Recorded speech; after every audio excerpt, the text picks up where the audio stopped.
Please like the video and share it so that it reaches many more people and you get sawaba, or rewards from Allah. This could be a sawabe jariyah or continuous reward for you long after you are gone.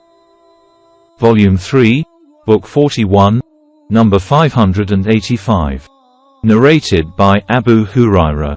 Allah's Apostle said, procrastination, delay, in repaying debts by a wealthy person is injustice. Volume 3, Book 41, number 586. Narrated by Abu Hurairah. A man came to the Prophet and demanded his debts and used harsh words. The companions of the Prophet wanted to harm him, but the Prophet said, leave him, as the creditor, owner of the right, has the right to speak.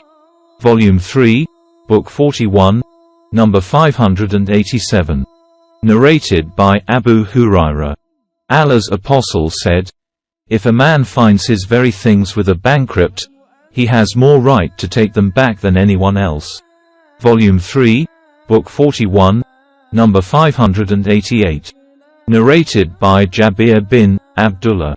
A man pledged that his slave would be manumitted after his death. The Prophet asked, who will buy the slave from me? Nu'aym bin Abdullah bought the slave and the Prophet took its price and gave it to the owner. Volume 3, Book 41, number 589. Narrated by Jabir. When Abdullah, my father, died, he left behind children and debts. I asked the lenders to put down some of his debt, but they refused, so I went to the Prophet to intercede with them, yet they refused. The Prophet said to me, classify your dates into their different kinds. Adhq bin Zaid, Lin and Ajwa, each kind alone, and call all the creditors and wait till I come to you. I did so, and the Prophet came and sat beside the dates and started measuring to each his due till he paid them fully, and the amount of dates remained as it was before, as if he had not touched them. On another occasion, I took part in one of Ghazawat among with the Prophet, and I was riding one of our camels. The camel got tired and was lagging behind the others. The Prophet hit it on its back. He said, sell it to me, and you have the right to ride it till Medina. When we approached Medina, I took the permission from the Prophet to go to my house, saying, O Allah's Apostle, I have newly married. The Prophet asked, have you married a virgin or a matron, a widow or divorcee? I said, I have married a matron, as Abdullah, my father, died and left behind daughters small in their ages, so I married a matron who may teach them and bring them up with good manners. The Prophet then said to me, go to your family. When I went there and told my maternal uncle about the selling of the camel, he admonished me for it.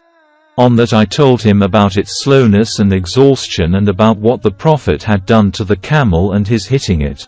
When the Prophet arrived, I went to him with the camel in the morning, and he gave me its price, the camel itself, and my share from the war booty as he gave the other people.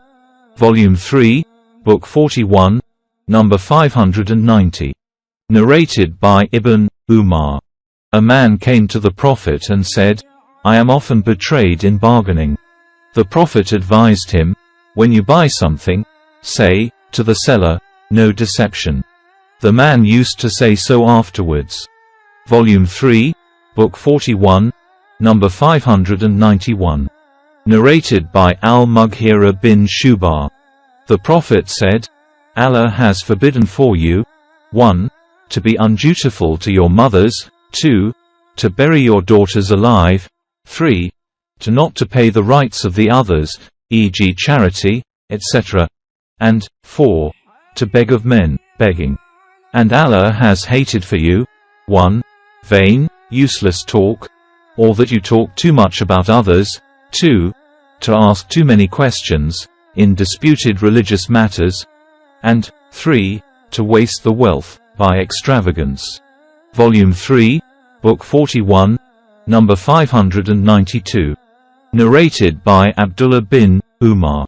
I heard Allah's Apostle saying, every one of you is a guardian, and responsible for what is in his custody.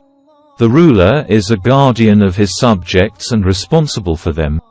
A husband is a guardian of his family and is responsible for it. A lady is a guardian of her husband's house and is responsible for it.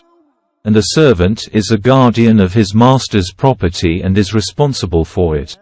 I heard that from Allah's apostle, and I think that the Prophet also said, a man is a guardian of his father's property and is responsible for it.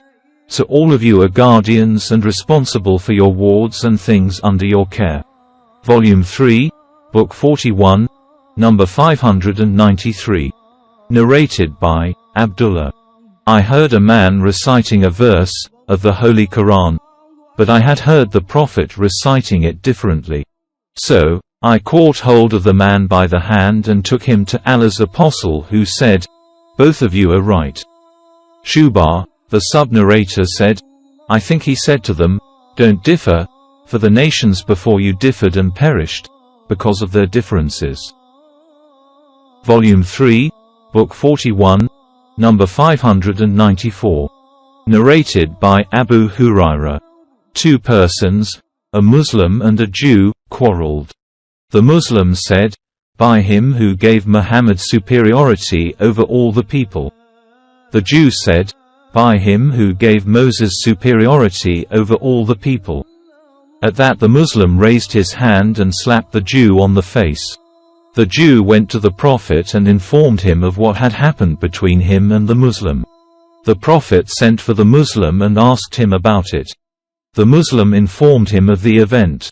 The Prophet said, do not give me superiority over Moses, for on the day of resurrection all the people will fall unconscious and I will be one of them, but I will be the first to gain consciousness, and will see Moses standing and holding the side of the throne of Allah.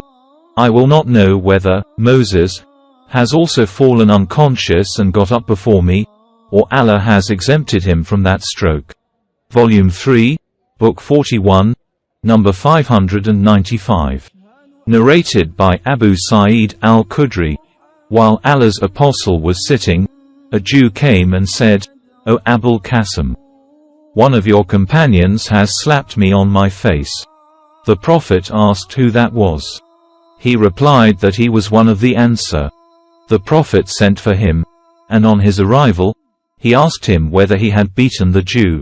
He replied in the affirmative and said, I heard him taking an oath in the market saying, by him who gave Moses superiority over all the human beings.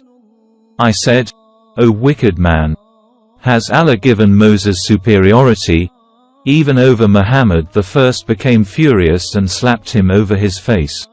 The Prophet said, do not give a prophet superiority over another, for on the day of resurrection all the people will fall unconscious and I will be the first to emerge from the earth, and will see Moses standing and holding one of the legs of the throne.